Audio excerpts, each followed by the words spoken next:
नमस्कार मित्रांनो, आजच्या आपल्या या खास विश्लेषण सत्रात तुमचं खूप खूप स्वागत आहे. आज आपण डिकोड करणार आहोत दी आर्ट ऑफ अप्रोचिंग, म्हणजेच सोशल डायनामिक्सचा एक अतिशय रंजक आणि थोडासा गुंतागुंतीचा विषय. लेखकाने मांडलेल्या या संपूर्ण सिस्टमचं आपण आज अगदी तटस्थपणे विश्लेषण करणार आहोत.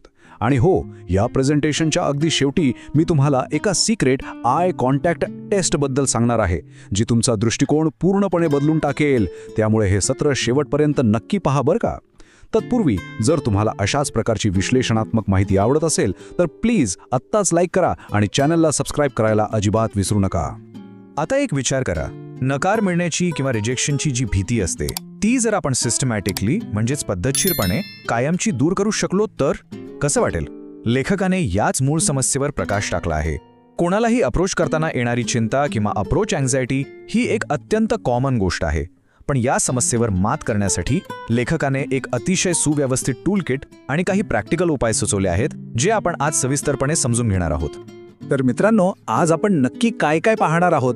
आपण या 5 मुख्य टप्प्यांतून जाणार आहोत. पहिलं म्हणजे इनर कॉन्फिडन्स, दुसरं शब्दांविना बोलली जाणारी बॉडी लँग्वेज वाचणं, तिसरं प्रत्यक्ष अप्रोच करण्याचं तंत्र, चौथं टॅक्टिकल ओपनर्स आणि पाचवं फ्लर्टिंगची कला.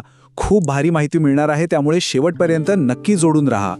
चला तर मग सुरुवात करूयात आपल्या पहिल्या आणि सर्वात महत्त्वाच्या भागापासून, इनर कॉन्फिडन्स म्हणजेच आपला आंतरिक आत्मविश्वास.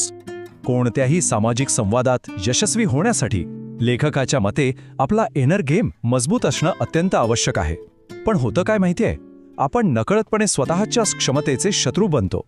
लेखकाने इथे आत्मविश्वासाचा नाश करणाऱ्या 5 गैरसमजांचा उल्लेख केला आहे. लोक अनेकदा समोरच्याचं मन वाचण्याचा खोटा प्रयत्न करतात आणि मनातल्या मनात स्वतःला मूर्ख, लठ्ठ, म्हातारे, कुरूप किंवा चक्क एक लूजर समजू लागतात. हे दुसरं तिसरं काही नसून आपण स्वतःबद्दल तयार केलेलं एक खोटं नॅरेटिव्ह असतं. आपण स्वतःला इतरांच्या नजरेतून या चुकीच्या परिमाणात मोजतो आणि हा न्यूनगंडच अपयशाला कारणीभूत ठरतो. आता हे ऐकून तुम्हाला थोडं आश्चर्य वाटेल, एका नाईस गाय आणि कॉन्फिडंट मॅनमध्ये नक्की काय फरक आहे? लेखकाच्या मते तथाकथित नाईस गाय हा खऱ्या अर्थाने स्वतःपुरता विचार करणारा म्हणजेच सेल्फ सेंटर्ड असतो, कारण त्याच्या प्रत्येक कृतीमागे इतरांकडून व्हॅलिडेशन किंवा मान्यता मिळवण्याची भूक असते. तो कायम स्वतःवर टीका करत असतो. ह्या उलट एक आत्मविश्वासी माणूस स्वतःलाच व्हॅलिडेट करतो. तो कोणतीही जोखीम पत्करण्यास तयार असतो आणि त्याला इतरांकडून कोणत्याही सर्टिफिकेटची किंवा मान्यतेची गरज नसते. आता आपण वळूया दुसऱ्या विभागाकडे, न बोलता व्यक्त होणारी बॉडी लँग्वेज वाचण्याची कला. संवादात केवळ बोलणंच नाही तर आजूबाजूच्या लोकांचे शारीरिक हावभाव समजून घेणं अत्यंत महत्त्वाचं असतं. आणि हे समजलं की तुम्ही कोणत्याही वातावरणात अगदी कम्फर्टेबल होता. इथे काही अप्रोच इन्व्हिटेशन्स आहेत, जसं की केसांशी खेळणं किंवा केस मागे सारणं, हातांची मनगट नकळतपणे दाखवणं, ओपन बॉडी पोझिशन आणि थेट डोळ्यात डोळे घालून पाहणं. हे सर्व शारीरिक संकेत आहेत जे एखादी व्यक्ती मोकळेपणा दर्शवण्यासाठी देते. लेखकाचं म्हणणं आहे की स्त्रिया सहसा हे अतिशय सूक्ष्म संकेत देऊन आपला रस व्यक्त करत असतात. याकडे बारकाईने लक्ष दिल्यास आपला पुढचा मार्ग खूपच सोपा होतो. यातला सर्वात महत्त्वाचा आणि रंजक मुद्दा म्हणजे द व्हर्टिकल स्कॅन. आता हे नक्की काय आहे? तर ही एक नकळत होणारी डोळ्यांची हालचाल आहे, जिथे एखादी व्यक्ती तुम्हाला चेहऱ्यापासून ते पायापर्यंत एका दृष्टिक्षेपात निहाळते. ह्यासोबतच लेखकानं डॉगी डिनर लुक असा एक भारी शब्दप्रयोग वापरला आहे, ज्यामध्ये व्यक्तीच्या डोळ्यांच्या बाहुल्या रुंदावतात. हे दोन्ही शारीरिक संकेत स्पष्टपणे दर्शवतात की समोरची व्यक्ती तुमचं सकारात्मक मूल्यमापन करत आहे आणि ती आकर्षित झाली आहे. आता मला तुम्हाला एक महत्त्वाचा प्रश्न विचारायचा आहे.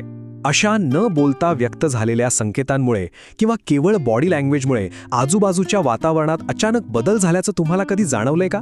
यावर तुमचे काय विचार आहेत ते खाली कमेंट बॉक्समध्ये नक्की सांगा. तुमचे अनुभव वाचायला मला नक्कीच आवडेल. आणि हो, हे विश्लेषण आपल्या मित्रांसोबत शेअर करायला अजिबात विसरू नका आणि चॅनलला सबस्क्राईब नक्की करा बरं का. पुढे जाऊया विभाग 3 कडे, अप्रोच करण्याचं तंत्र. आता वेळ आहे प्रॅक्टिकल ॲक्शनची. पिकअप आर्टिस्ट कम्युनिटीमध्ये वापरली जाणारी एक अतिशय भन्नाट कॉन्सेप्ट आहे, टेलिग्राफिक डिसइंटरेस्ट. हे ऐकायला थोडं विचित्र वाटेल ना? रस दाखवण्याऐवजी रस नाही असं दाखवायचं. पण लेखकाचा असा ठाम विश्वास आहे की जर तुम्ही सुरुवातीलाच खूप जास्त रस किंवा रोमॅन्स दाखवला तर समोरची व्यक्ती लगेचच सावध होते आणि स्वतःभोवती एक बचावात्मक भिंत उभी करते.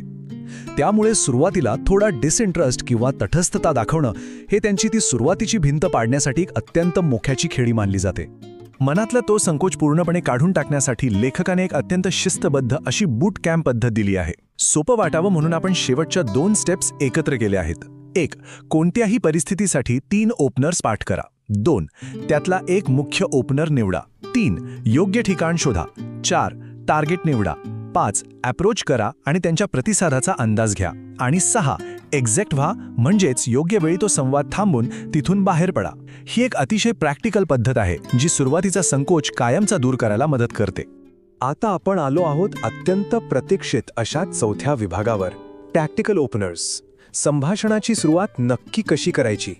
अनोळखी लोकांशी संवाद सुरू करण्यासाठी वापरल्या जाणाऱ्या शब्दांचं किंवा सुरुवातीच्या वाक्यांचं हे थेट टॅक्टिकल विश्लेषण पाहणं खरंच खूप रंजक आहे. लेखकाने सुचवलेले ओपनर्स 3 वेगवेगळ्या कॅटेगरीत विभागले होऊ शकतात. पहिला आहे ॲडवाइस ओपनर, जो तुमचा अधिकार किंवा महत्त्व प्रस्थापित करतो, जसं की गाडीच्या मेंटेनन्सच्या काही टिप्स देणं. दुसरा आहे ओपिनियन ओपनर, जो एखाद्या ग्रुपला अतिशय सहजतेने संवादात गुंतवून ठेवतो. आणि तिसरा म्हणजे ड्रामा ओपनर, जो एखाद्या कथेच्या माध्यमातून लोकांचं तत्काळ लक्ष वेधून घेतो.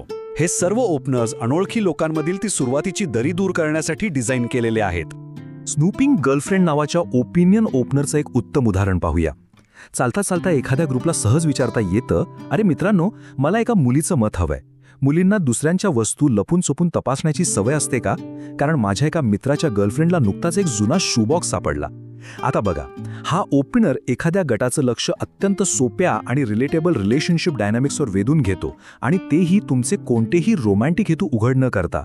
हे खरंच खूप हुशारीने डिझाईन केलेलं आहे. आणि आता हा ड्रामा ओपनर बघा. अरे मित्रांनो, आत्ताच काय घडलं यावर तुमचा विश्वासच बसणार नाही. बाहेर पार्किंगमध्ये एका गाडीच्या बोनटमधून अक्षरशः धूर निघत होता. गोष्ट सांगण्याची ही पद्धत आणि हाय एनर्जीसह केलेलं सादरीकरण ऐकणाऱ्याला कथेच्या शेवटापर्यंत खिळवून ठेवतं. ऐकणारे त्या कथेच्या निष्कर्षात पूर्णपणे इन्व्हेस्ट होतात. हे सगळं पाहिल्यानंतर तुम्हाला काय वाटतं? आजच्या आधुनिक काळात यापैकी कोणती रणनीती सर्वात जास्त प्रभावी ठरेल? तुमचा आवडता ओपनर कोणता आहे हे खाली नक्की कमेंट करून सांगा बरं. आणि हो, चॅनल सबस्क्राईब करायला अजिबात विसरू नका, कारण आपण लगेचच त्या बहुचर्चित आय कॉन्टॅक्ट सिक्रेटकडे वळणार आहोत, ज्याची मी तुम्हाला सुरुवातीलाच गॅरंटी दिली होती. म्हणून हे सत्र शेवटपर्यंत पहा. आता आपण पोचलो आहोत शेवटच्या आणि अत्यंत महत्त्वाच्या 95व्या विभागात, फ्लर्टिंगची कला. संवाद सुरू तर झाला, पण तो टिकवून कसा ठेवायचा?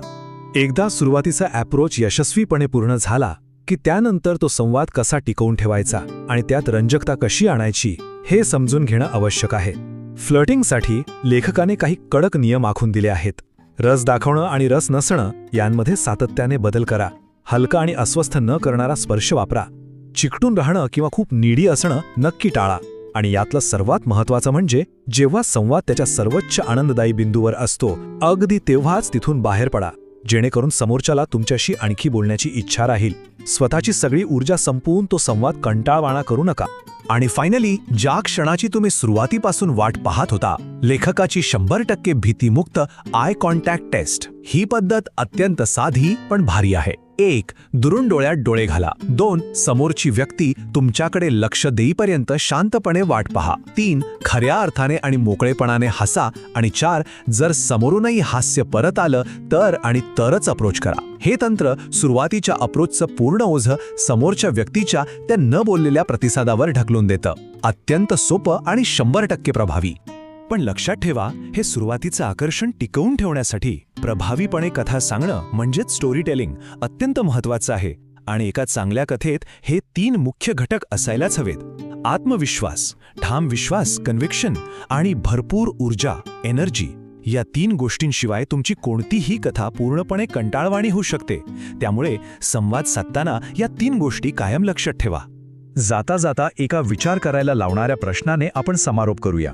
आजच्या या आधुनिक रोमॅन्समध्ये नैसर्गिक केमिस्ट्री नक्की किती आहे आणि किती भाग हा केवळ एका कॅल्क्युलेटेड स्ट्रॅटेजीचा आहे?